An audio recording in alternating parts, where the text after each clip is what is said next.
Stand up for we help. We not give up with Dudus. We love him bad. And we are going dead for him. From last night we not eat. A plane shot we can't go across the road and we are home and helicopter drive up in the sky and that boom and pick me there. And they are dropping bombs from the helicopter down in the place. What must we do? This is how they deal with people, and they say they're going to deal with it in an orderly manner. And they are dropping bomb in the place because of one man. This is not right. The helicopter is throwing grenade on the house. And the house is in Tivoli Gardens.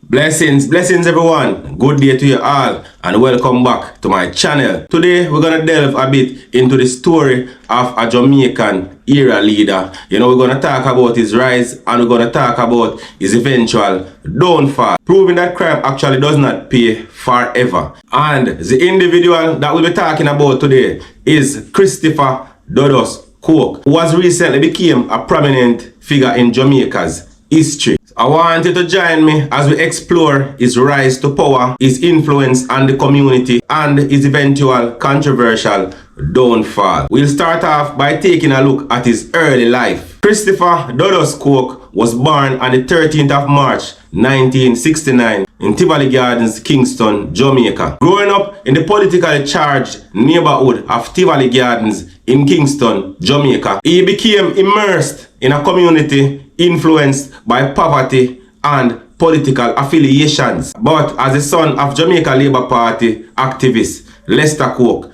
aka Jim Brown, Christopher and his siblings grew up amidst wealth. They attended elite private schools whilst growing up. You know, them father, they always want the best for them. Even though he himself was not a saint, possibly him never did want them to tread the same road where him trod. You understand? Dudus also had two siblings who died due to drug-related violence. One of his brother and one of his sister. His sister died in 1987 and his brother died in 2004. As a young man, Dudus eventually got involved in his father's drug organization, which was known as the Showy Posse. The Showy Posse was started by Vivian Blake and Lester Coke, that is Jim Brown, Dudus' father. Dudus became a part of his father's organization and started to get involved in the running of drugs and guns. Dudus, being his father's youngest child, was always close to his father. As a result of this, he became aware of all the connections that he needed, and he learned firsthand how the operations in the business went down. So basically, him understood him father. So him have more knowledge about how him father business run more than his other siblings. He was also more educated. This gang reigned in America, in many states, as also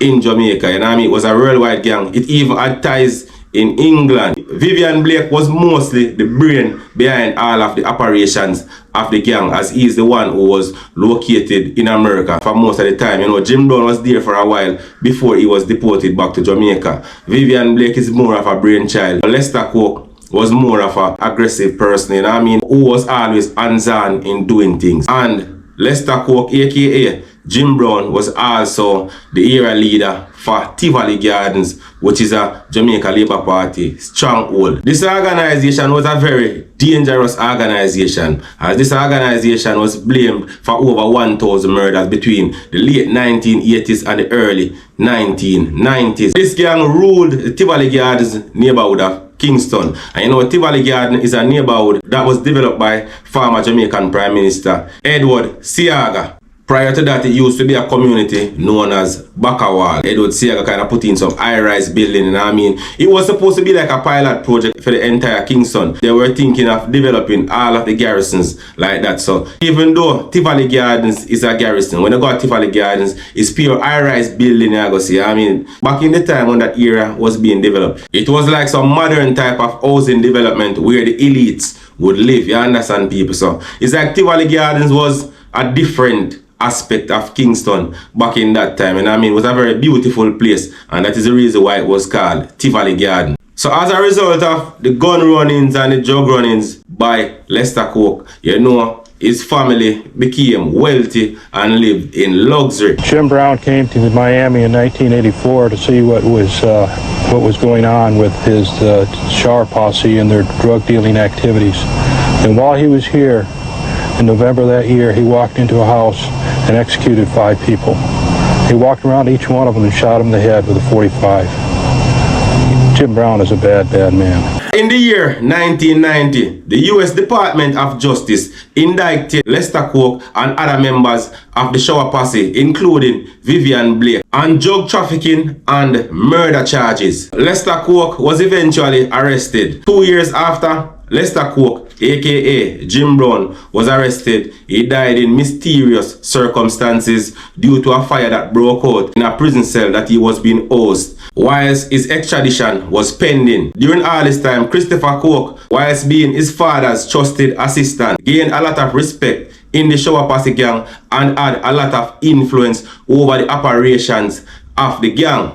So with all this knowledge, Christopher Coke began to rule the Showy posse gang at just the age of 23 years old, a very, very young man. He also became the community leader for Tivoli Gardens, aka the community Dan. As the community Dan, what he did was he distributed money from his drug earnings to the poorer persons in the community. He created employment for some persons. He also set up community centers where children can go and do them schoolwork and so on and interact and socialize. This man was seen as a king in the eyes of the people. But even though Dudus was doing so much good for the community, and I mean putting community programs in place and helping the youth, helping the poor and needy, there was also the bad side to it. Whenever persons in the community would get themselves involved in any form of wrongs, you know, Dudus would carry them to his personal court at a place named Java in Tivoli Gardens, where that person was found guilty of whatever he was accused of. Whether it be rape,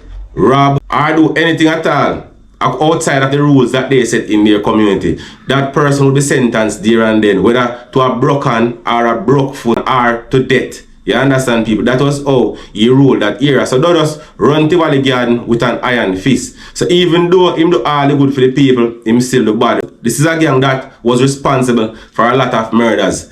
Dudus, even though him did do good, him did do bad same way. This gang was not only responsible for murders in Jamaica. This gang was responsible for murders basically worldwide. You understand, people? Because Showy posse was one of the biggest gangs. Anywhere Jamaican people were, you know, Showy posse had a section there. England, America, almost all states, Canada, all over. You get me? So as a result of all these activities and the fact that most of the business that Dudus was carrying out, the drug running business, was being conducted in America, America gathered their evidence and it reached a point where they decided they have a started case against Mr. Coke and they needed him to stand trial for all the crimes that his organization has been committing over the years. So in 2009, the US first asked Jamaica for the extradition of Christopher Dudus Coke on drug trafficking charges. But Bruce Golding, who was then the Prime Minister of Jamaica and the leader of the Jamaica Labour Party, had refused to extradite Coke. Initially, he claimed that the US had used warrantless wiretapping to gather evidence against Coke. He was basically saying that the evidence US was using was eavesdropping evidence, you know what I mean? But as you know, people, the US was not having that. So amidst mounting pressure from the US authorities, on the 17th of May 2010, Bruce, in late May 2010, the government had placed Kingston under a state of emergency because there were a lot of shootings taking place and a lot of firebombings. Places that were firebombed included police stations, and persons that were shot included police officers.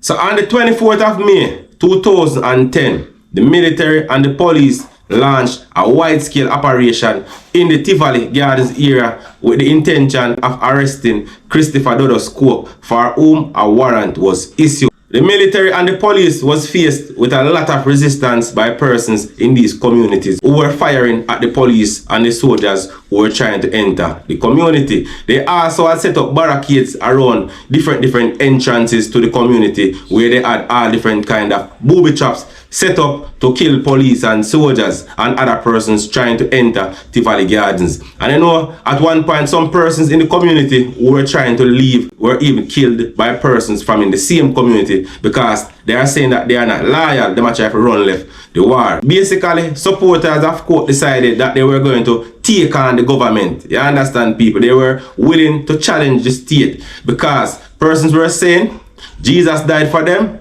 so they will die for Dudus. It went that far. By the 27th of May 2010, at least 73 persons lost their life in violent clashes between the security forces and gunmen who were supporting Christopher Dudus Cook. Regardless of all the violence that took place in Tivoli Gardens, persons firing at police and a lot of confusion, Christopher Cook was still not arrested during that operation. He somehow managed to get himself out of the community and went into hiding for a short period of time before he was detained during a routine roadblock whilst he was on way to the US Embassy in Kingston to surrender himself. That's according to him. Dudus attempted to disguise himself as a woman, wearing a woman's wig and a pair of woman's sunglasses. However, the police officers at the roadblock were able to identify him through his disguise. The vehicle he was detained in was owned and being driven by Reverend Al Miller,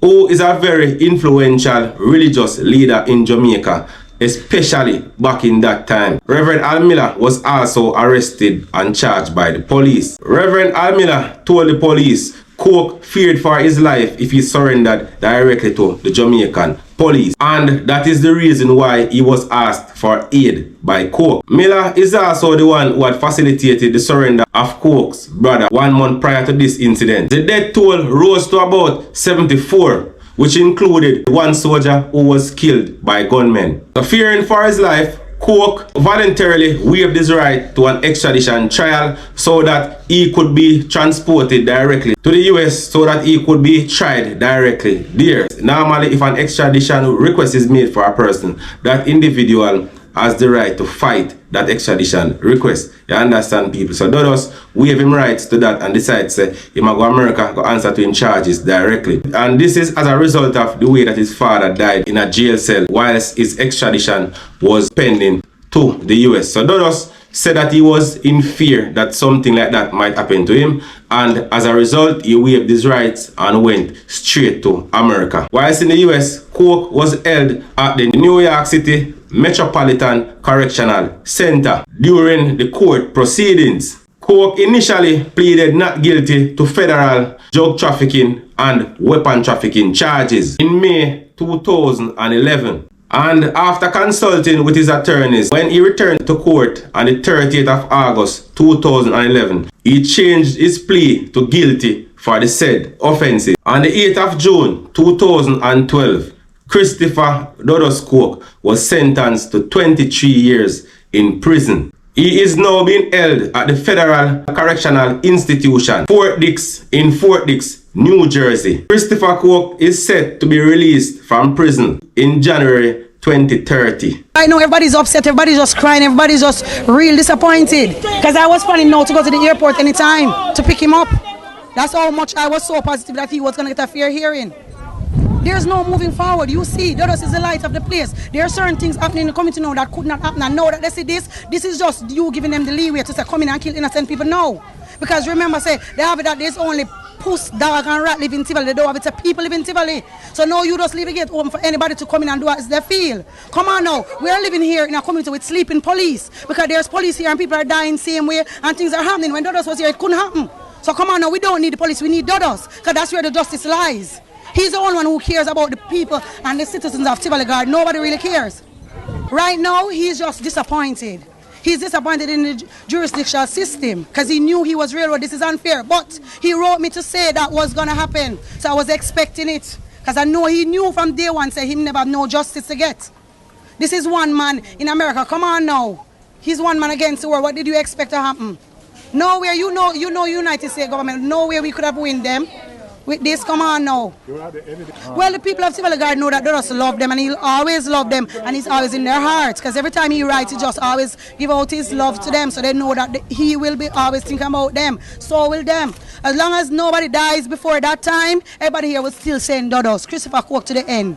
No matter what, we'll always be loyal to him. People, if you look into this whole situation from start to finish, it is obvious that a life of crime does not pay, regardless of how rewarding it might be initially. Because imagine, a lot of persons put their life on the line and decided that they were going to fight for this man. This is a man who could have just came out and said that, you know what, I will just surrender and put an end to all of this mess that is going on now, instead of causing others to lose their life.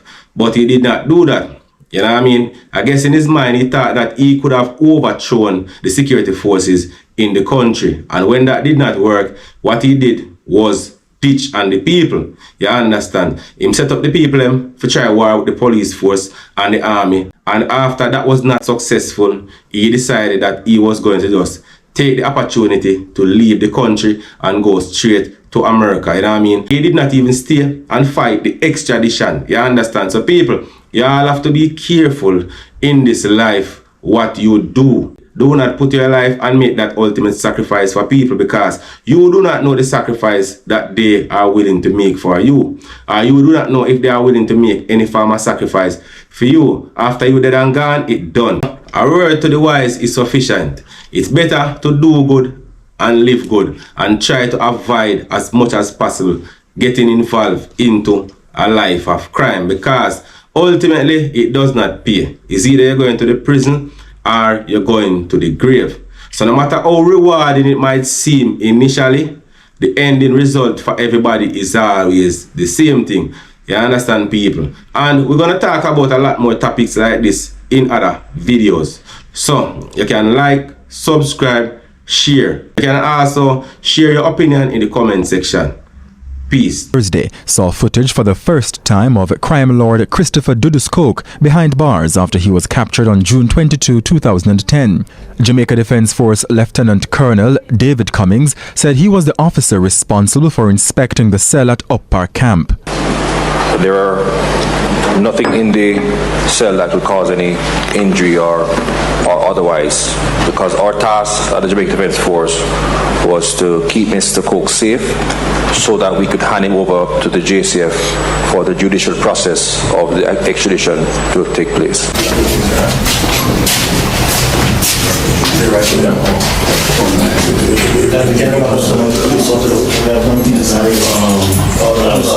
Also check to make sure what exactly is looking at when they're events and so on and ensure secure. There was a couple of days now in the water that were taken up. Anything else? I have security as well. So of course these glasses are loose in fact. So obviously your security. I want to just put this well up over here or something. Just check to make sure I check these already. Those are all secure and so on. Remember the squad, I mean, that's training myself, you know, so when I try to escape, you know, that's me in custody and I was going to give it myself. No, we're just trying to make sure that things are safe as well, okay? Okay. So please don't take offense. We're just trying to make sure that the place is not over, so it's standard and safe.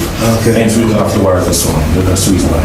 Okay. So you can just relax and understand we're doing what we can to make sure certain things, yeah? Yeah, I need like also not to talk to my lawyer or something like that. That's been looked after. Okay. Someone else is looking after. So care for yourself. One, you just want some more words.